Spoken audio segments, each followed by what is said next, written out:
Amigos, extraordinário estar aqui nesse início de noite com vocês, quando estamos todos juntos, sempre procurando que o nosso coração consiga imaginar o próximo passo que vamos dar para a melhoria de nossas almas, da vida que temos na Terra, desse estágio importante que nós estamos fazendo nesse planeta. Os Espíritos contam que Jesus já estava ao lado de seus 12 apóstolos, quando um homem do povo, ouvindo a mensagem de Jesus, empolgou-se e resolveu que aqueles 12 eram muito poucos.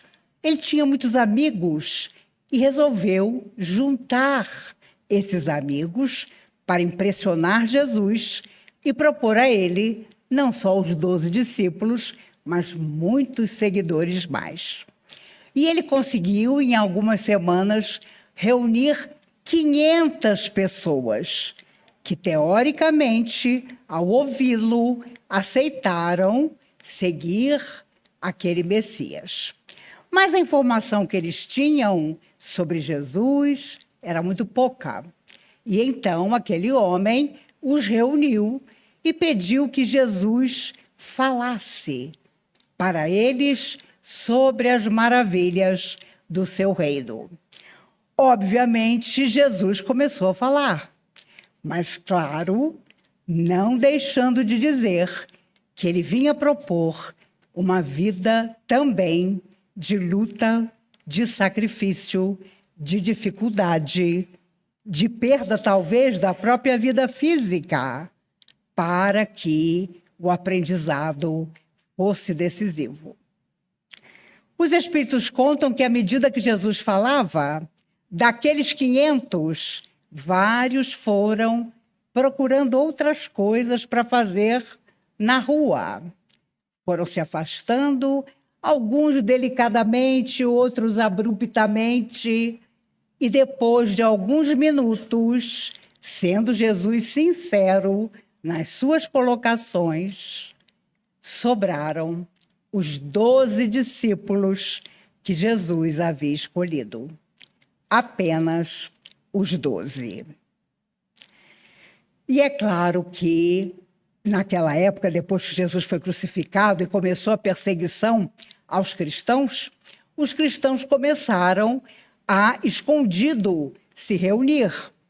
E quando os soldados chegavam para prender todo mundo, obviamente, muita gente desanimava e desistia de se afirmar seguidor do Cristo.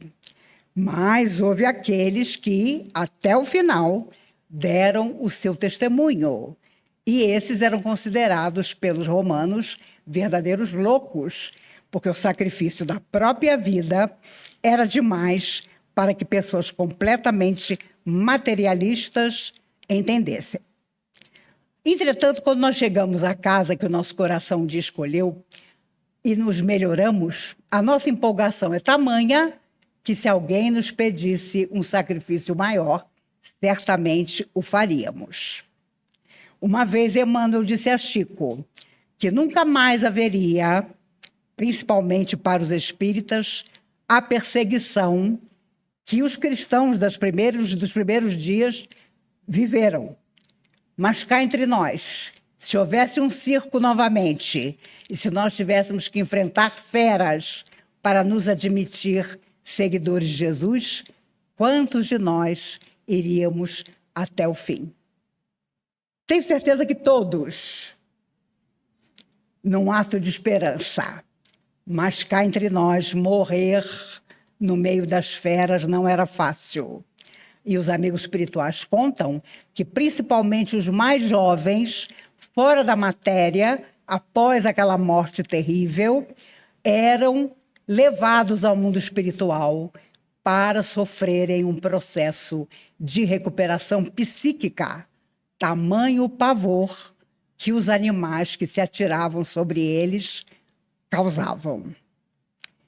E, às vezes, o nosso próximo passo é, muitas vezes, a renúncia, é, muitas vezes, esquecer o que de mal nos fizeram é muitas vezes afastarmos-nos de determinadas pessoas que não nos fazem bem e que, ao contrário, são nossos adversários de ontem. É importante lembrar que Jesus disse que nós devíamos amar os inimigos, mas não disse que seríamos obrigados a conviver permanentemente com eles. Muita gente, quando estuda o Evangelho, se surpreende que João Batista, que foi o precursor da vinda do Cristo, primo dele, que dizia a todos: eu nada sou, aquele que virá depois de mim, esse sim é o Filho de Deus, que virá para colocar no lugar todas as coisas. João Batista morreu decapitado porque Salomé sabia da atração que Herodes tinha por ela e, a pedido da mãe, dançou, fascinando Herodes na tentativa que ele tinha de seduzi-la. E quando ele pergunta: dize-me o que queres, qualquer coisa, e eu te darei. Influenciada, tão menina que era, pela mãe, ela diz: eu quero numa bandeja a cabeça de João Batista. E João Batista estava preso há muito tempo e Herodes não sabia o que fazer com ele. Na verdade, João Batista, quando via passar Herodes em sua carruagem, junto com sua mulher Herodias, fazia questão de fazer um escândalo na rua, chamando-a de adúltera, de mulher que não podia estar ali ao lado de Herodes. Dizia ela que ela seria passível de estar em todas as portas do inferno. E aquela mulher, que sabia muito bem que era mesmo tudo aquilo que João Batista dizia, começou a se incomodar com aquilo.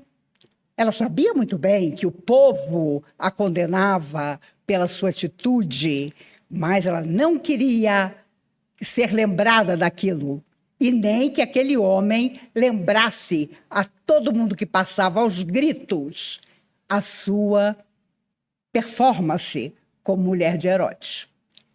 Ela então começa a alimentar dentro dela o desejo de fazer João Batista desaparecer da face da terra.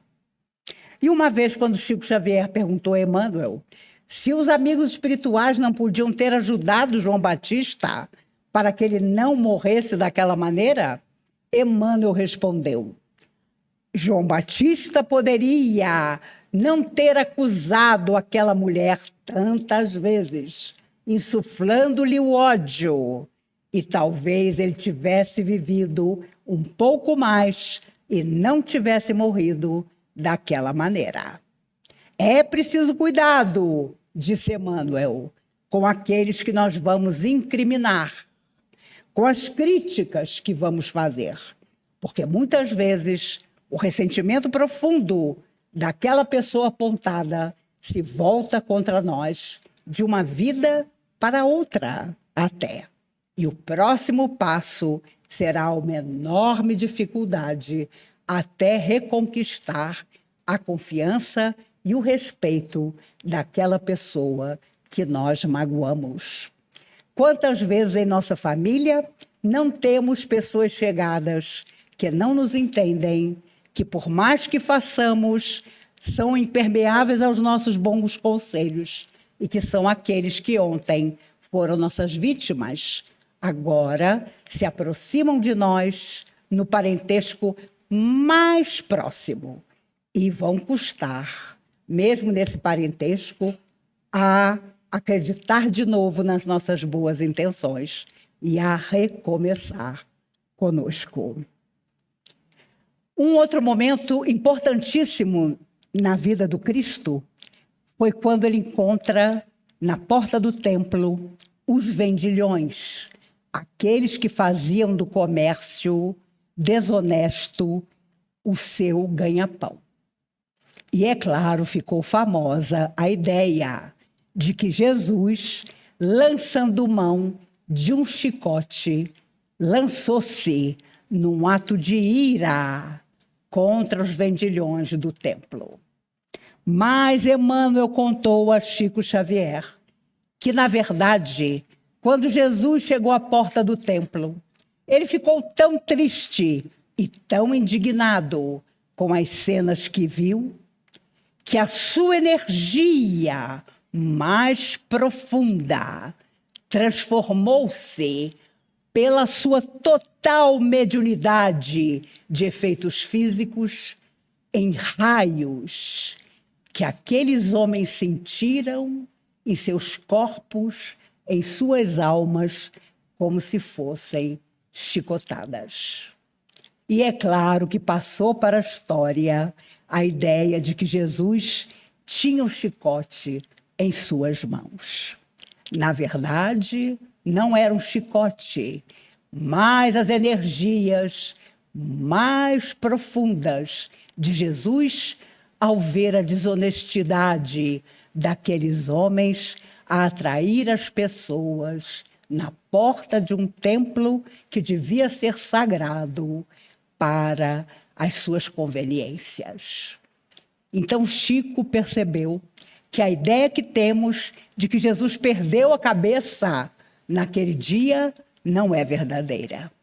A simples presença de Jesus ali fez com que aquelas almas culpadas, sabedoras que não deveriam ali estar, sentissem vibrar em seus corpos uma energia que passava por todo lugar, como se fossem chicotes. Meus amigos, o próximo passo para muitos daqueles homens foi nunca mais ter coragem de vender nada para ninguém no templo. Mas existiram outros que, uma vez passada a presença de Jesus, continuaram nas suas mesmas dificuldades. E quem pode dizer que não faríamos o mesmo se em tantas vidas que se foram nós repetimos os mesmos erros, sem coragem de dar um próximo passo para nos libertar de negativismos que há tanto tempo nos acompanham e que precisamos deixar. Precisamos transformar em atitudes do bem.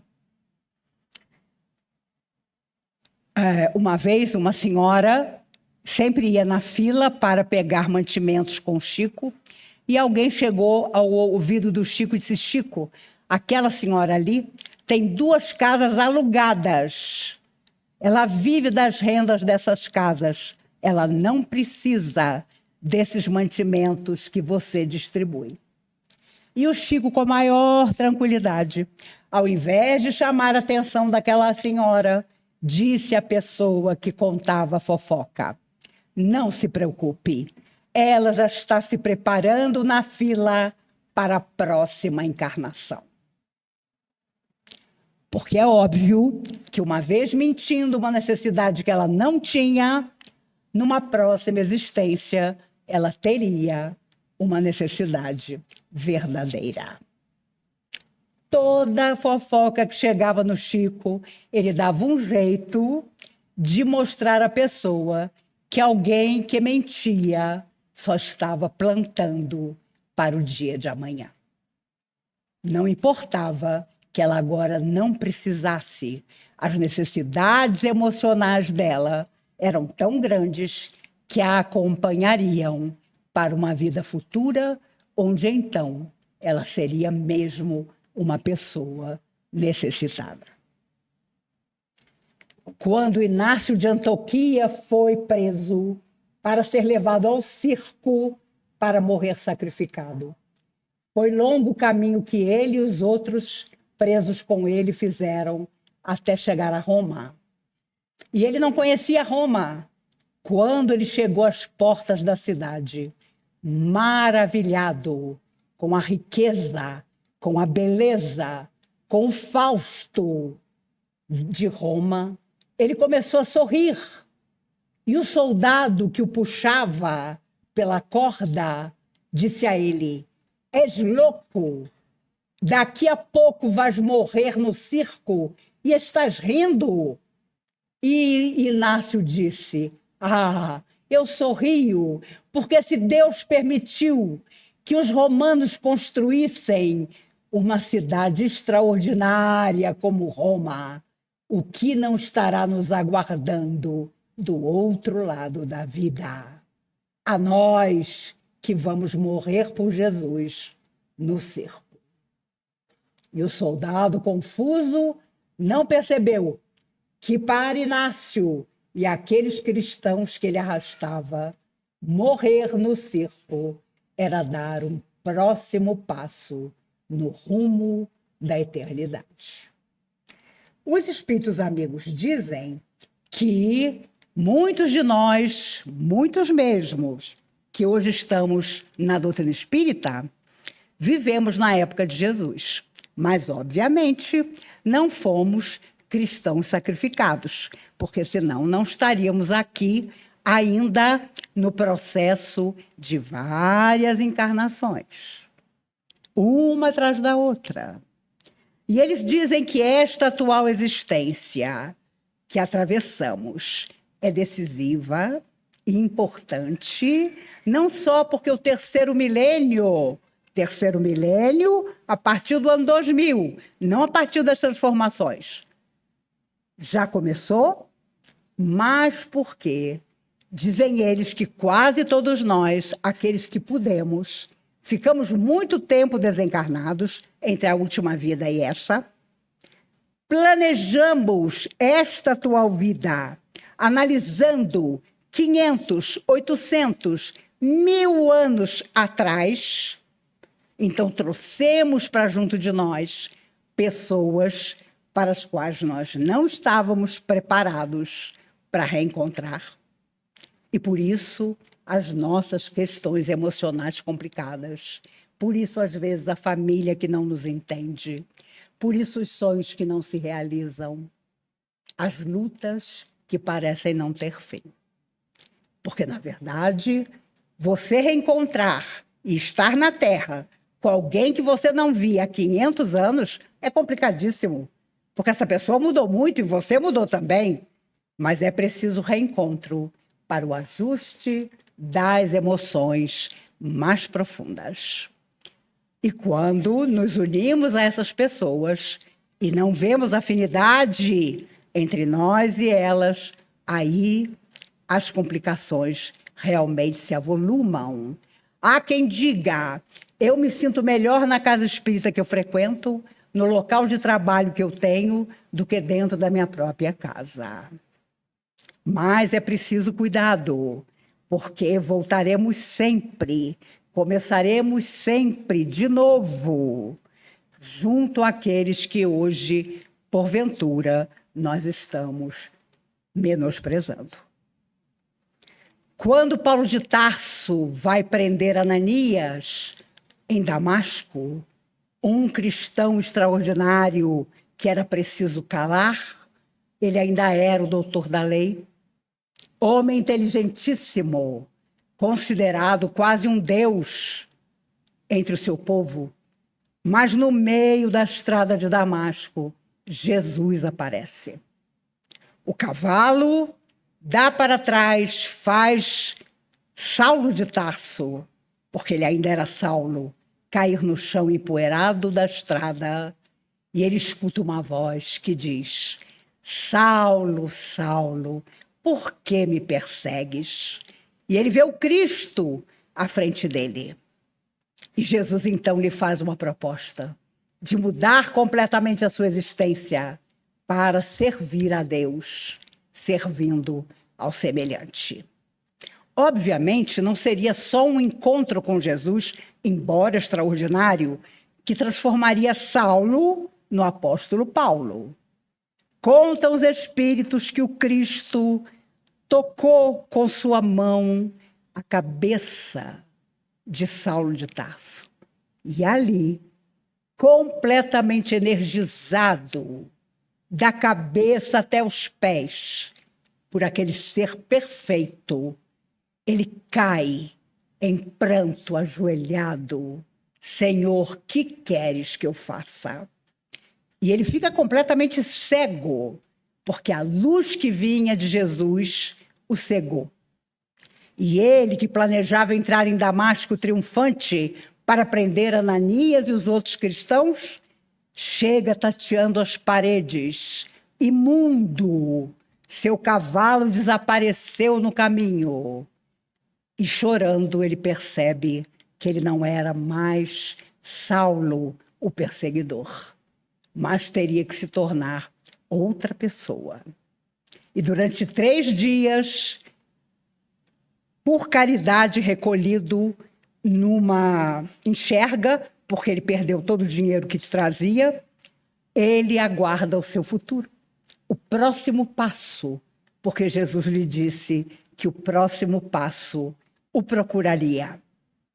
E Ananias o procura para devolver-lhe a visão por determinação de Jesus e para que ele começasse a sua caminhada de renovação. Durante 3 anos, aquele homem poderoso, jovem, belo, teceu tapetes no deserto para começar do nada. Se você nunca leu Paulo e Estevão, através da mediunidade de Chico Xavier, leia. É uma obra extraordinária. Uma vez o Chico Xavier encontrou num avião um cardeal do Vaticano com Paulo de Tarso, com Paulo e Estevão na mão. E o cardeal italiano apresentou-se, foi até o Chico, pediu um autógrafo no livro e disse: no Vaticano, todos nós cardeais lemos esse livro, porque a igreja quase nada sabe sobre a vida de Estevão. E o livro mostra claramente tudo o que realmente aconteceu. E o Chico, envergonhado, fez a dedicatória e descobriu que Paulo Estevão era lido no Vaticano por aqueles homens que não tinham ideia do quanto a vida daqueles 2 homens, Paulo e Estevão, se entrelaçaram para que o cristianismo, que então começava, tivesse a sua firmeza. Hoje, nós que provavelmente negamos Jesus naquela época, ainda estamos atrás dele, sempre renovados na esperança de que tudo melhore para nós. Essa semana faz 60 anos, no dia 22, que morreu o ex-presidente John Fitzgerald Kennedy. Era um jovem ambicioso. Seu pai, com o mesmo nome dele, era mais ambicioso ainda. Ele tinha irmãos. O mais velho havia morrido na Segunda Guerra. E ele era o próximo que o pai pretendia fazer presidente dos americanos. Conseguiu. John Kennedy torna-se presidente ao lado da sua esposa Jacqueline, com quem se casara em 1953. Ficaram casados exatamente 10 anos. Tiveram um casal de filhos.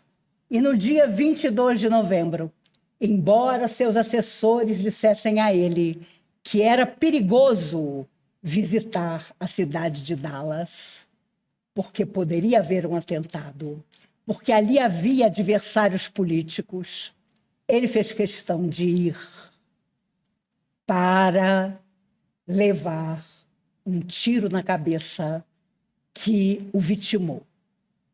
Ele ainda foi levado ao hospital com vida, mas morreu. E quando a sua secretária chegou para Jacqueline Kennedy, lhe entregando uma roupa para que ela pudesse trocar, porque o seu vestido cor-de-rosa estava manchado de sangue, ela disse: de jeito nenhum. Eu quero que o mundo inteiro veja o que fizeram com ele. E ela permaneceu todo o tempo com o vestido cor-de-rosa, sujo do sangue do marido. Mas o acaso não existe. E o que aconteceu? 98 anos antes, Abraham Lincoln se prepara para ir ao teatro com a esposa.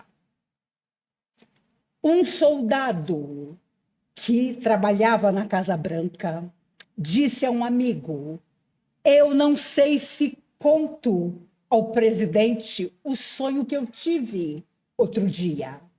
Eu tenho medo de contar, mas eu sonhei que eu estava velando um caixão dentro da Casa Branca e chorava.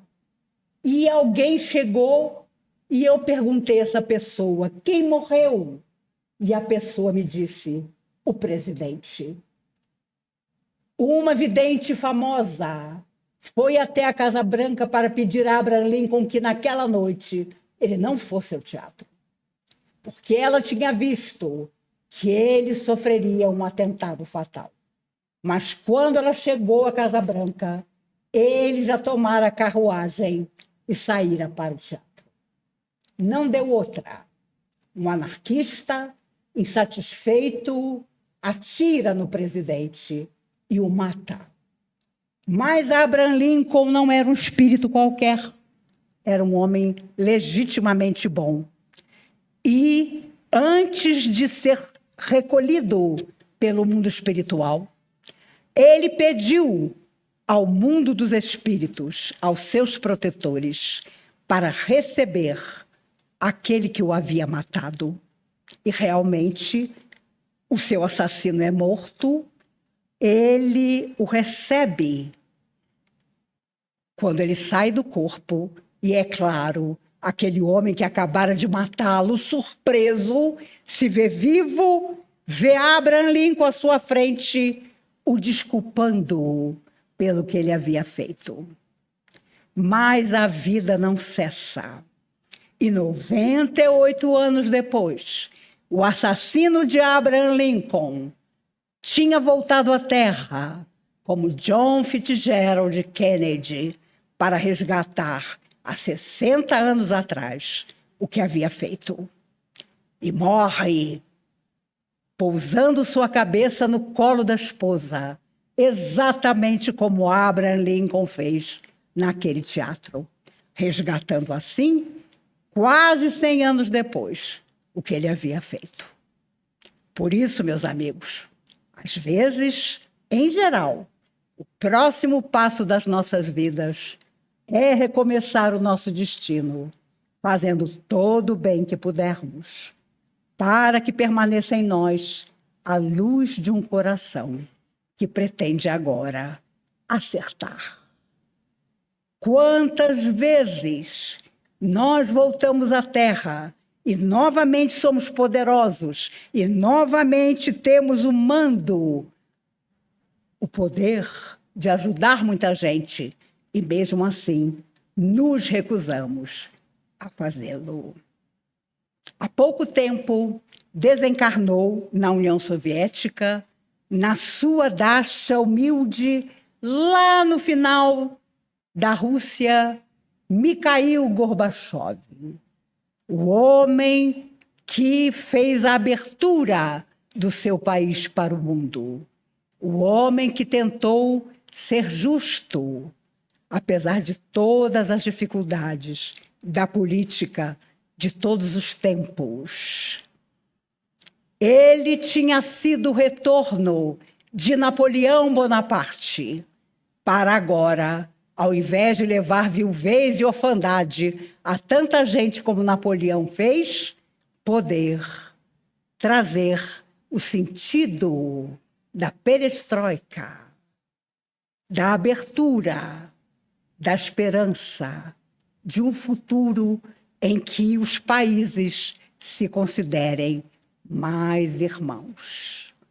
O mesmo César da época de Roma, o mesmo Alexandre o Grande, retorna como Napoleão Bonaparte. Fracassa, vai para a solidão de Santa Helena. Com certeza teve outras vidas que desconhecemos. E retorna na figura de Mikhail Gorbachev, recentemente desencarnado, e com certeza retornando a vida verdadeira para prestar conta dos seus atos. É preciso saber que o nosso próximo passo, fora da matéria, quando chegar a nossa hora de deixar o corpo, será o de prestar contas do que fizemos. Não nos esqueçamos disso nunca e vivamos conforme aquele que sabe que um dia os nossos protetores nos perguntarão: e você que está voltando da Terra, que notícias você nos traz de lá? O próximo passo da nossa fé será viver conforme aquilo que acreditamos. Não é fácil se somos enamorados da doutrina espírita, mas vamos, sem desânimo, continuar a acreditar. Que o próximo passo do nosso Natal seja estar de bem com todos, ou com quase todos, se não pudermos estar com todos. Que o próximo passo do ano de 2024 seja de cuidar mais de nós, cuidando da vida em torno de nós.